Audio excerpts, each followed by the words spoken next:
This is Moments with Fu with James Fu Torres, better known as Fu, the show that takes you around the world to share interviews with some of the most successful and relevant people on the planet, hear their stories, and get the most important business lessons they have learned on their road to success, and get exclusive advice on how to implement their success into your life and business. Moments with Fu is brought to you by the Strategic Advisor Board and your host, Fu. Hello and welcome to Moments with Fu. I'm your host, James Fu Torres, but you can call me Fu, hence the name of the podcast. And today I have Michael Sipe. He's the founder of Sipe Coaching and Consulting and also the COO of the Strategic Advisor Board, which they own this podcast. He's also, I consider him a friend. I mean, we've talked multiple times, we've been in person. I think that we have a very good relationship, so I'm excited to get into things. But first, Michael, how are you? Hey, I'm great, Fu. How are you doing, man? Doing good. It's just, it's been like a lot of different like changes and stuff, but like, that's where growth happens, right? When they're in that uncomfortable situations in that change. So today, right now, is a beautiful day outside, which here in Oregon, it's not like every day. A lot of times it's just gloomy. So I'm very happy about that. Thanks for asking. Yeah. Well, it's a sunny, warming up day in Florida here. So it's a little different kind of spring weather than your spring weather, but it's definitely a change from winter. And speaking of change, you're talking about how you make some changes. And I think in business, one of the key points about change is that you need to innovate or you're going to die. Exactly. Always, you gotta be in the move because things change. I mean, look at huge changes now. We're going like the AI now. It's like it's as big as the internet, basically. I mean, this is a huge thing that is going on right now, and that's just without counting like economy and like even the thing that I'm thinking a lot is like the BRICS forming, right? Like that. The US being the superpower for so long and in the tide kind of shifting, it's something that who knows what's gonna happen, right? So another thing to think, right, and have in consideration. So yeah, there's a lot of changes, but let's get into it by first just give us a quick introduction about yourself and your company. Yeah, thanks, Fu. So tell you about it. Basically, as a coach and consultant, what I spend a lot of my time doing is helping primarily men, but some women who are entrepreneurs who are struggling with their work-life balance or being overly stressed out running their business. And so what happens is, when we get started with our business, we put in a little bit of time. Maybe it was a side hustle, and then suddenly, hey, we're making some money, and now we're growing. Okay, now I can quit my job, and I got these other things, and we start growing a little bit. But not only is our investment of energy and time growing, but it's also taking away from other areas. And so we get to the point where in our business, we're working 14, 16-hour days. And what happens is it just builds up a lot of stress. And so for me, part of my thing is to work with people who are looking to create a little more balance in their life, to go, hey, how can I prioritize things a little bit better? Like, hey, my relationship with my spouse is not good right now. And then we realize, yeah, it's been since the last 6 months when you made that major pivot with your business. And so now things are out of whack. So how do we bring that back together? And one of the things that I like to tell people a little bit is, there are multiple ways to come into less stress, to be a little more resilient. And what works for one person isn't going to work for somebody else. So a lot of times what I found is when I work with people is that you got to find what clicks with them. Got to understand something that's going to resonate with them. So then they're able to go and practice it on their own.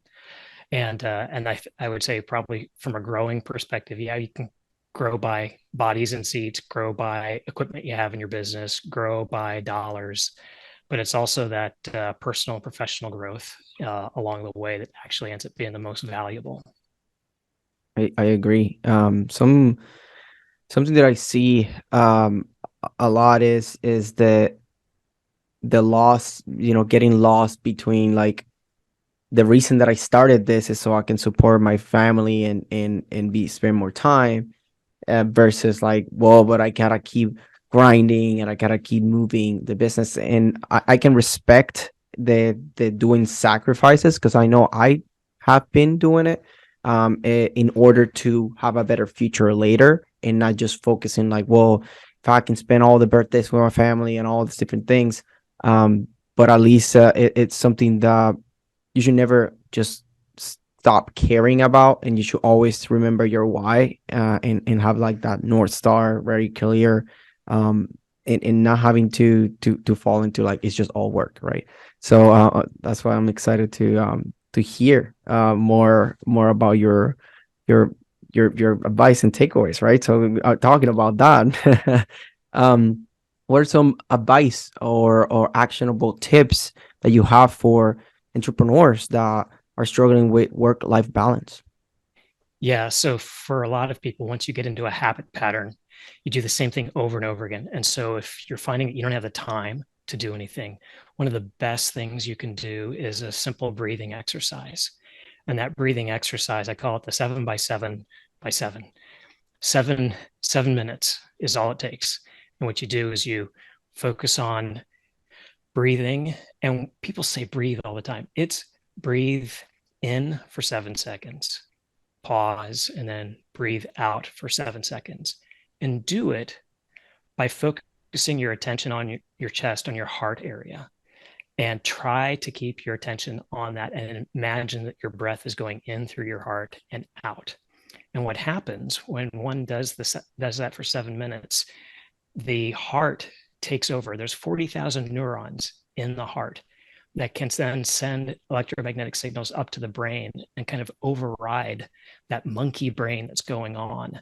So in the middle of the day when we're stressed out or we have an important meeting coming up or something like that, then hey, you don't have to go and meditate for 2 hours. You don't have time for that, but go and spend some time actually just being quiet and doing a little breathing, and it will then bring your homeostasis body back into sync.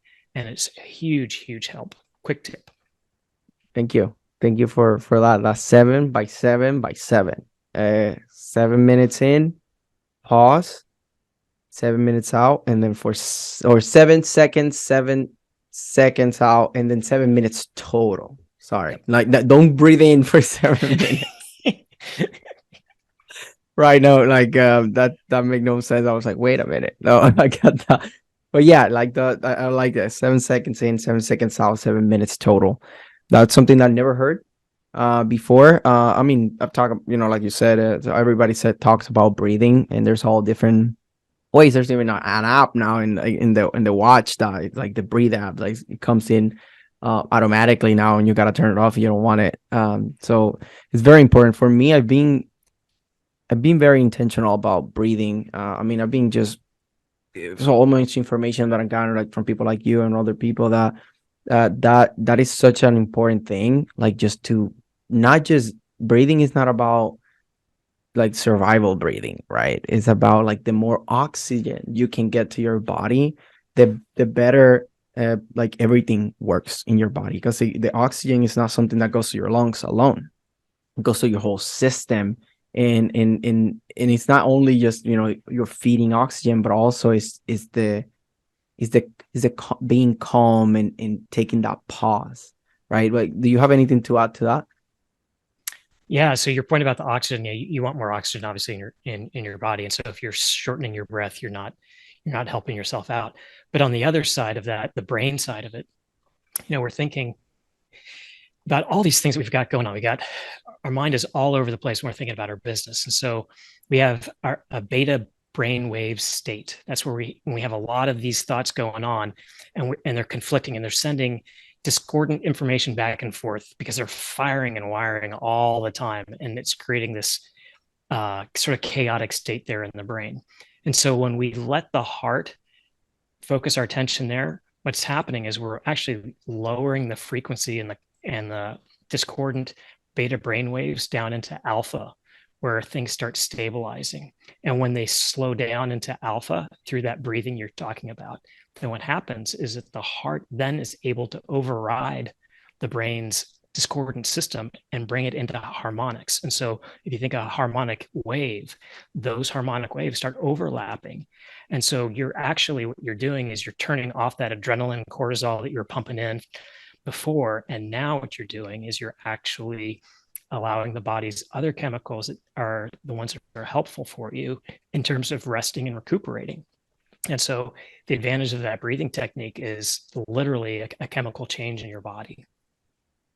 I like it. I love getting into to the science of things. Because I'm all about the unexplained too, right? Like the woo, like people call it, right? But it also, like, as much as possible, attach it to science, because I'm a very logical, scientific person. Science and math was my best subjects when I was growing up, and that's what I was studying, engineering. And I went to then the different career path for different situations, right? But I always knew that I was gonna do my own business, but I wanted to do it through that avenue to open doors, right? That was my train of thought. And I really like science. Chemistry was like my favorite subject, especially in college. So that's why every time that you started like explaining things very scientifically, then I'm like all for it, you know. Yeah. Oh, a lot of people have some great ideas, but then if you don't have the science to back it up, then it becomes questionable, right? And what do we know about business? We know that people value authenticity.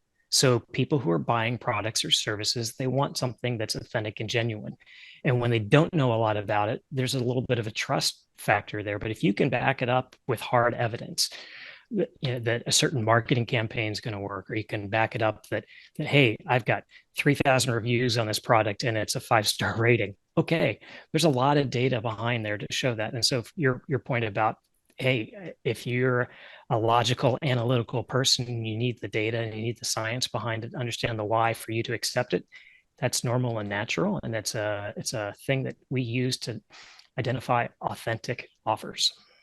Yeah, I love it. I love how you brought in the authenticity, and like, you touch it to like, for example, marketing, having reviews, because that's such an important thing about just business, right? Because you don't have a good marketing, you're not being authentic, which is a very big part of marketing, then you're not gonna be able to resonate with a lot of people, because people can really smell when you're not being authentic. You might, pick some people, but not something that is gonna be for the long run. And I really like that word of authenticity. And I love how you are very authentic, in my opinion. You are just, you are who you are, and it feels so pure, and I really like it. So that's why I really enjoy talking with you and talking about these things, right? And going through, okay, we're talking about work-life balance, and then going into like the science of things, and then attaching it to marketing, right? Like all that, the flow of that is just because we're here being very authentic about giving value, but then also back it up, right? Like you said. So I really like that. So tell me a bit more about the about your marketing strategy, like, right? Like, how do you get people to to to to pick you over somebody else, right? Like, because it's a big thing, right? And you being authentic is a big part of it. But how do you get people to see that authenticity? I guess that's a question I never asked, and I think it's pretty cool. Yeah, I am not an expert on it, but I, like you, study and try to learn things. And so one of the things that I learned was that, you have to work on your brand, you have to work on your image. And so when I promote myself as a life coach or helping with leadership or something along those lines, then I have to bring that authenticity out. I have to tell about how I am that person, or how I was that person in a past experience. And so being a Navy pilot and teaching pilots how to land on aircraft carriers at night, that's something that I really love doing. And if you think about those people that are qualifying to land on an aircraft carrier at night, talk about a pucker factor, talk about, fear. Well, there's the fear that, hey, I could crash into the back end of the boat and kill myself.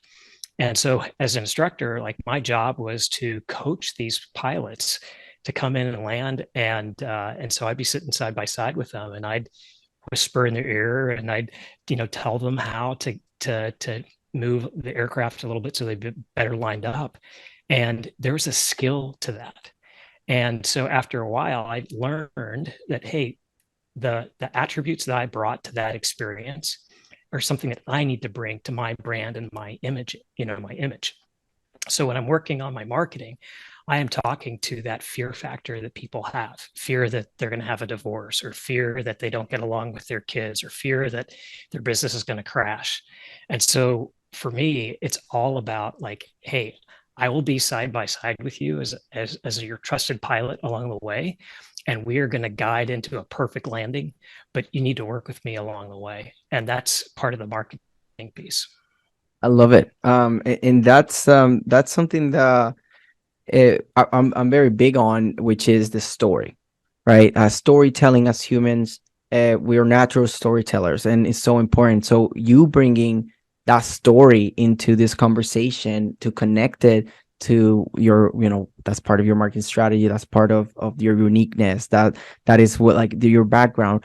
And that's something that I really like, because I bet that there's a lot of people. I mean, I felt very engaged just now, right? And I bet that resonates a lot. So thank you for bringing that story. Very interesting story, right? And hearing a little bit about your background, right, for the audience too that listens to this, and get that feeling of like, damn, like he was doing those things. So I can see how, I mean, that's very stressful thing. That's life or death, right? And bringing that experience of dealing with such a stressful thing, real world, like life or death, and then bringing it to business that a lot of times are not really life or death. I mean, it could be technically, right? Your livelihood is involved, but just getting that experience from there to your business, and then attaching it into your marketing, it's amazing. So I'm glad that you're doing that, and you brought that in. Very good story, and thank you for sharing that with us. Sure. Yes. So what are based on this conversation, right? I think we're going to many different places, and I really like it. So is there any big takeaways, maybe one or two takeaways that you would like to share that you might have not touched on just yet? Yeah. So when I work with clients, one of the things that I like to do is help people understand how to make better decisions. And I call it sort of holistic decision making. And so if you think about our thought process, our thoughts are sort of that logical, analytical, reasoning side. And we make decisions, the best decisions we can make using that logical, analytical reasoning, that left brain. But yet also when we're in business, we have a ton of emotions that can be conflicting. There might be fear that a key employee will quit, or uncertainty that a particular ad campaign is going to work, right? Or conversely, it might be like you talked about earlier, is that purpose, that why we get in our business. And if we're following our why and our purpose, we might be pretty jazzed about it. So there's that element of that emotion there. And so, and then the other part, the third part of decision making is the intuition piece. Steve Jobs said that intuition is more powerful than intellect. That's a pretty powerful statement, actually. That you just told me that one of the most successful CEOs of the largest tech companies, and one of the largest tech companies in the world, said that intuition is more powerful. Well, what kind of intuition is he talking about? And that's a little bit about that's your gut instinct. Or for other people who are a little into the woo and the spiritual side, it might be some sort of divine communication, or this other sense of, hey, maybe this isn't the right idea, or hey, this is just, it instantly knows that that's the right idea. So when I talk to business folks and entrepreneurs, I say, hey, your decision making needs to be three things. You need to know the thoughts and the analytical reasoning. The second thing you need to know is, what are your emotions? Is it fear driving you, or is it some expectation maybe of good? And so there's there's a joy behind it, or some other kind of elevated emotion. And then the third thing is hey, your intuition.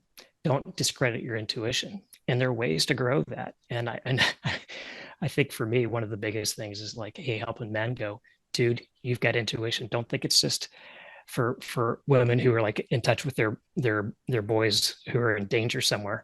This is something where like you can actually tap into it yourself and use it yourself. So there's a little tidbit there that I think is really helpful for entrepreneurs and business folks. Thank you. The intuition is something that I've really been working on. I've been working on because it's something that I just didn't took into account before. Really, I kind of it's like, oh yeah, I heard about that, but not something that being intentional.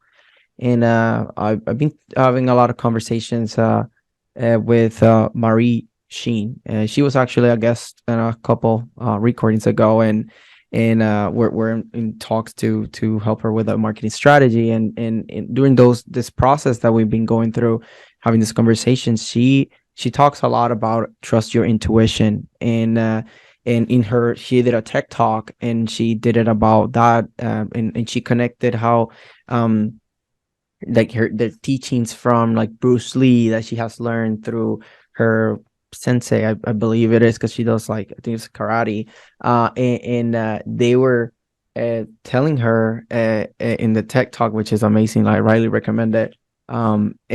She was telling the story about how her sensei told him like, hey, like I need you to like use like force, like I need you to like, I think it was like they break the wood thing, right? So and she's like, oh, I don't know, like I don't have the force for that. And then so he told her, so just trust your intuition, right? And imagine that right now someone comes here and wants to steal your kid, right? Like they want to harm your kid. Like, would you start thinking about what's the most logical thing to do and stuff, or would you just go and act and try to save your kid?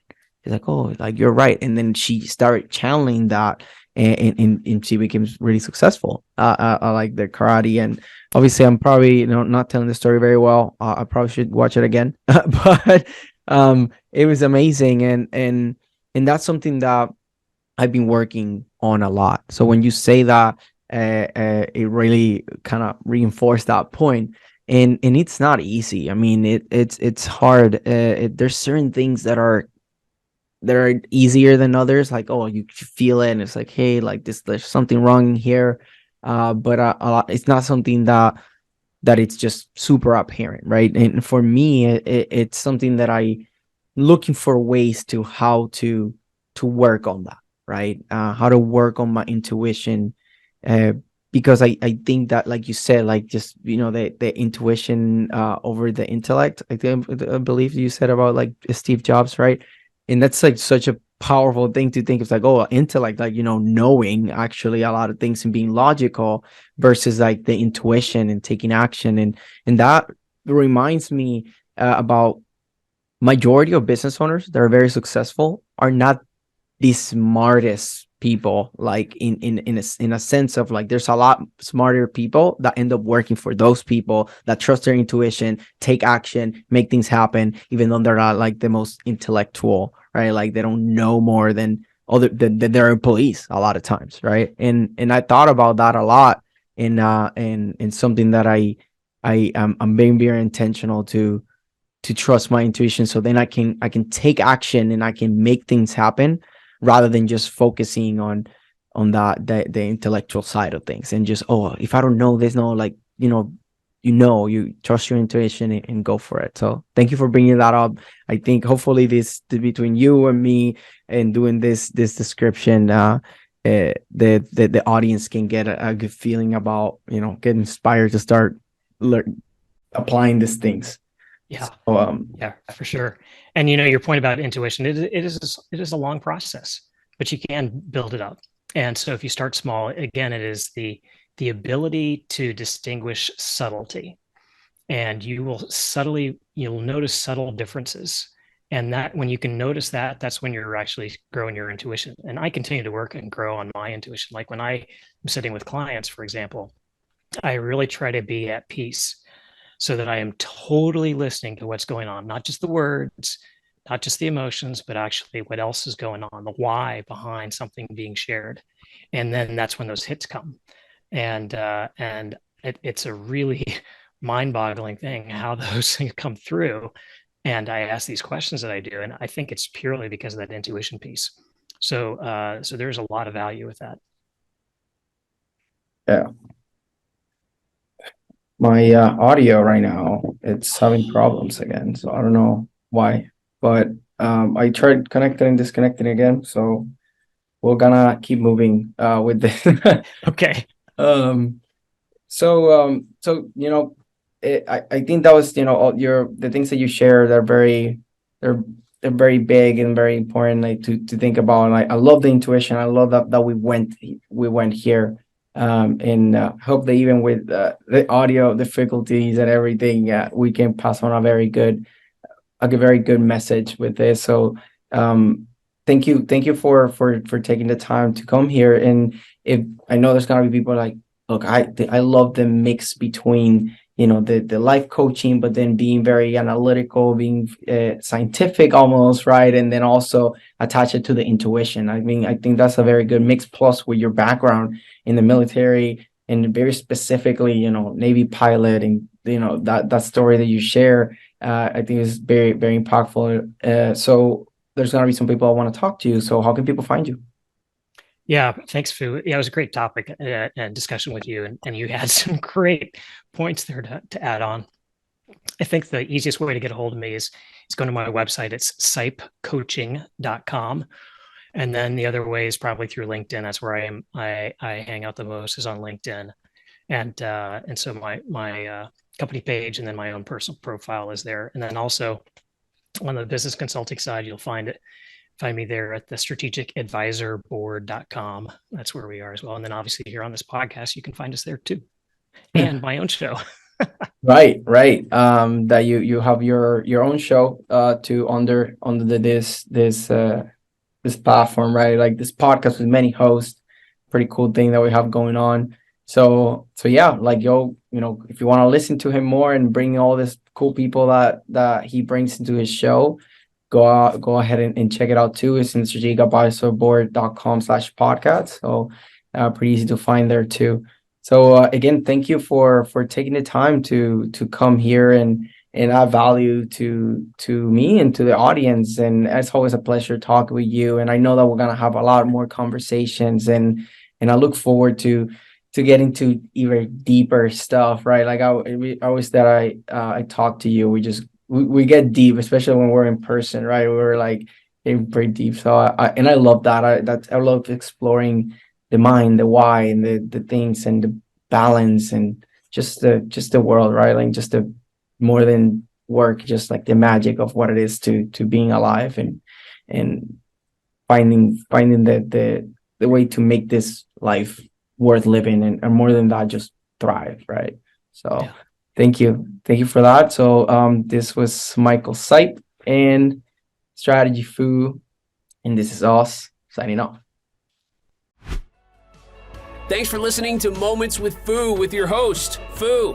Please leave your feedback and visit strategicadvisorboard.com to get the latest and greatest business advisement on the planet. Follow us on social media for updates, and we will see you on the next episode.